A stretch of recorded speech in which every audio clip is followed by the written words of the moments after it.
Rama and his team are said to have built this bridge over the seas to Lanka. Only if Rama is historical, then can this bridge be man-made. Did Rama really exist? Is Rama historical? While divinity is a matter of faith, historicity is a matter of existence. Well, in the last 100 years, giant strides have been made in understanding history using modern scientific tools. So, let us look at Ramayana from this fresh scientific perspective and see if Rama was indeed historical and whether specific dates can be attributed to him in the modern English calendar. Ramayana is a geographically correct text. Every place visited by Rama is today identifiable by historic landmarks, commemorative temples, and local legends. Ramayana and Mahabharata, the traditional historical texts of India, contain many astronomical observations as recorded by the chroniclers.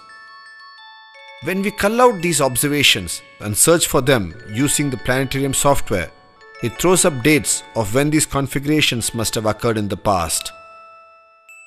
We shall call this technique of dating using culled out astronomical observations embedded in ancient texts as archaeoastronomy, as this technique of exploring the sky configurations in the past for events mentioned is akin to digging into the earth for archaeological evidences. We all know that Rama's birth is celebrated on Sri Rama Navami, which means that he was born on the 9th day of the lunar month of Chaitra. This shloka gives a detailed star configuration at the time of his birth. From this shloka, we can list out the positions of the planets. When this data is entered into the planetarium software, it gives us the date of Rama's birth as 10th January 5114 BCE. The dates thrown up by the planetary software are internally consistent with the sequence of events of the Ramayana legend. Let us look at ground facts now. No major archaeological relics of the period of Rama have been found on ground so far. This is because Rama is said to have lived thousands of years ago. In a continuous civilization, generations come and go, and as they keep building and rebuilding their cities, they destroy or alter evidences of the previous generation. Hence, we don't find, and it's not easy to find, evidences in Ayodhya or other parts of the land today. The only place to look for archaeological evidences of Rama is the Rama Setu, which today could be submerged in the sea.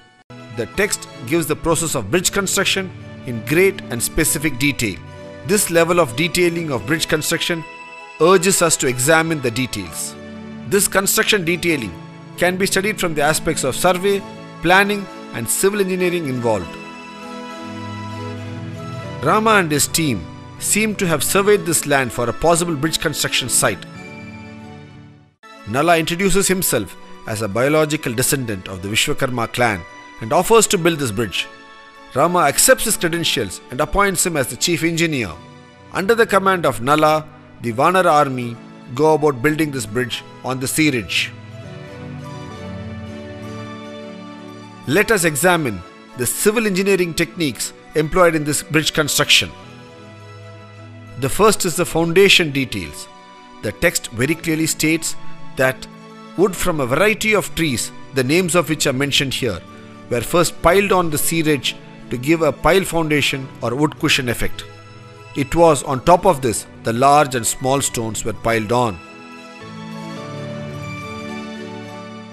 This animation here shows us clearly the seabed from which the sea ridge rises as an outcrop, which is natural and undulating.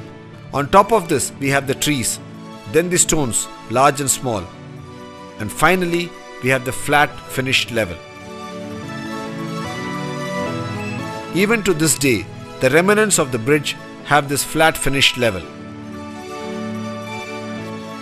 Due to the passage of time of many millennia, sand has accumulated over the structure, and what we are able to see now is mainly sandbars and shoals.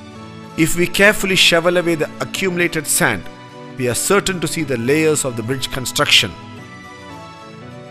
In the bottom layer, the wood used by the Vanara for the foundation would certainly be there. Obviously, over the last so many thousand years, the wood would have solidified and become carbonaceous material and would probably now be botanical grains. The text then speaks of the Vanara holding ropes on both sides of the bridge being constructed and the wood and the stones being piled between them. The text clearly mentions that the Vanara held ropes for many yojana to build the bridge in proper linear alignment. From this description, it is clear that it was not just random throwing of stones, but a planned effort which took into consideration the concept of linear alignment, which is even today evident from the aerial photograph of the bridge. The distances they covered each day is also mentioned in the text. In the text, it's explicitly mentioned that the total length of the bridge was 100 yojana in length and 10 yojana in width. This is a 10:1 ratio. Today, at actual site conditions, the Rama Setu or Adams Bridge measures to 35 kilometers in length by 3.5 kilometers in width. This is also a 10:1 ratio. After the victorious battle with Ravana, while returning with Sita to Ayodhya in the Pushpak Vimana, they fly over this bridge. Rama then points this bridge to Sita and states as to how difficult it was for them to construct and how it was only Nala, the engineer par excellence, who could execute it, and Rama calls it Nala Setu. When did this Nala Setu come to be called Adams Bridge? The bridge was originally called Nala Setu, as we have seen. Later the people, out of their admiration and veneration for Rama, started calling it Rama Setu, and later it also got the name Setu Bandha, that which joins two lands. This has been a walking bridge for many millennia. During the course of its early usage, one of the early Islamic religious leaders of Sri Lanka walked over this bridge and reached Lanka to do penance there. Since he was the early Islamic man, he was called Adam by the Sri Lankan Muslims. When the Europeans came to this part of the world, they could easily correlate to the name Adam, and they started calling it Adams Bridge in their records, and the name stayed. In the last few decades, man-made satellites have been regularly orbiting the Earth and photographing various parts of the Earth. One such area they have photographed is the southern part of India. In this set of photographs, the bridge is also visible. It can be distinctly seen as a shallow underwater causeway connecting the two lands. These photographs do suggestively indicate it to be man-made due to its unique curvature. The opinion of many is that this could be the man-made bridge as detailed in the Ramayana text. Over the last few minutes, we have seen with a certain clarity and a detailed understanding how this bridge is a civil engineering marvel as explained in the text, a man-made accretion over a natural seerage. Today, on an average, this causeway is about 2 meters below water. When this bridge was built, it must have been at least about 1 meter above the then water level. That is, when the bridge was built, the sea must have been 3 meters or 9 feet below the present day sea level. As per the World Oceanography Report, a 9 feet rise in sea levels due to the melting of the polar ice caps and global warming should have occurred over 7,000 years.